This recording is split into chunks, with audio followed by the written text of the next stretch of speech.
Hello, I'm Pat and this is part 1 of my 2-part series about the classic song Amazing Grace. In this first part we're checking out an easy stripped down version which is all about the melody. And I did this on purpose because I really want to stress the importance and power of the melody, which should always be your main focus when you're arranging a song. Then when you get that down you can spend more time making it more fancy with licks and fills, which is what we do in part 2. So, for now, we're gonna learn a nice, easy harmonized melody and we're gonna try to make it sing as much as possible. So I think it's a great one for beginners as well as intermediate players to really work on your vibrato, intonation and tone. Also, I've got a cool backing track for you that I made with Ben in the Box, as well as 2 pages of tablature, so make sure to print that out first so that you can follow along. And now, let's get started. Amazing Grace, part 1, the melody. Okay, so my dobro is tuned to GBD tuning from the thickest to the thinnest string, GBD. For those of you who don't know how to tune a dobro to GBD tuning, I've got a free lesson on my site which explains all of that, so make sure to check it out first. And before we get started with the melody, I want to show you 2 things. First, the chord progression. What we've got here is a 16-bar chord progression, and you can repeat over and over if you like. And the chords start measure 2. We've got a C, then C again,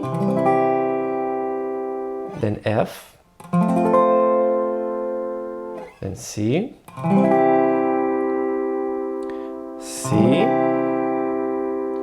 C again, G,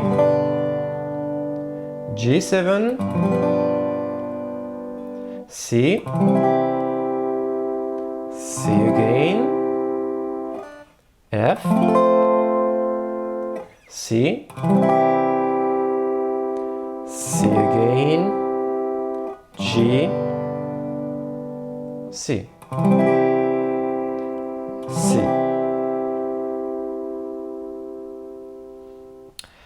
For those of you who don't know how to play G7, you tilt your bar on the 3rd fret 4th string. You can also tilt your bar on the 3rd fret 1st string. It's also G7. Okay, so what you can do to memorize the chord progression is to play the chords while singing the melody on top of it. It's a good way to memorize the chord progression. C to F to C to C, na na na C goes to G, G7 goes to C, and C again, then F, then C, then C goes to a G, then C, C. The second thing I want to talk about is a time signature. As you can see, measure 1 of your tab, the song is in 12/8, which sounds like a fancy word, but it's not complicated.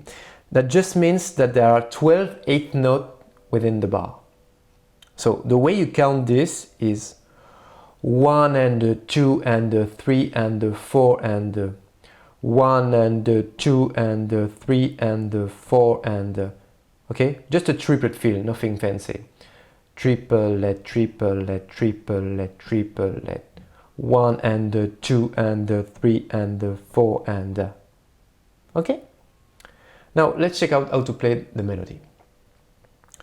As I've said before, our main focus in part 1 is the melody.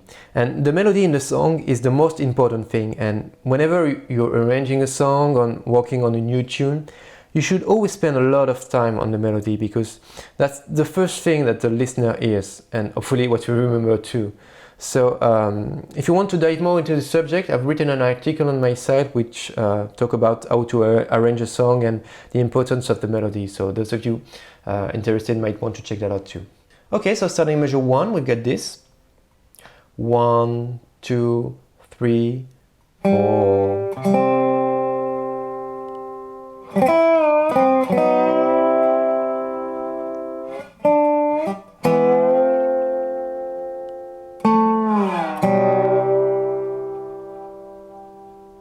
Okay, so let's check out this for now. Again, just to get it in your head.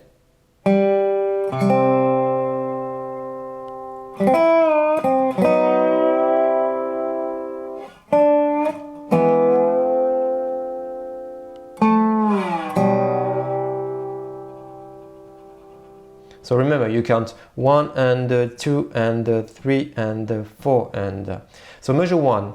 You've got your bar pulled back to the 3rd string, and your bar is on the 5th fret, and you play 1, 2, 3, 4, 1. So your index finger play the 4th string. Then you roll your thumb, index and middle on the 6th, 4th and 3rd string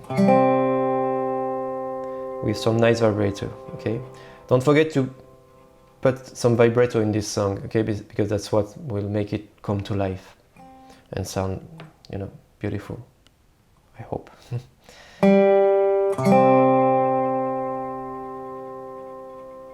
Okay, then on beat 4 you got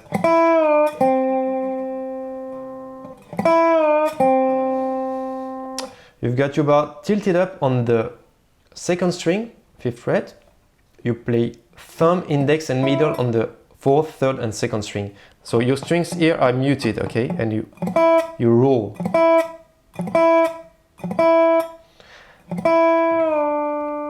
And you slide from the 5th to the 3rd fret.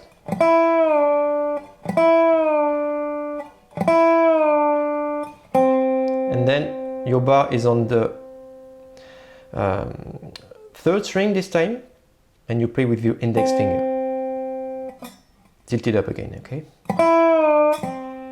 And the rhythm is 4 and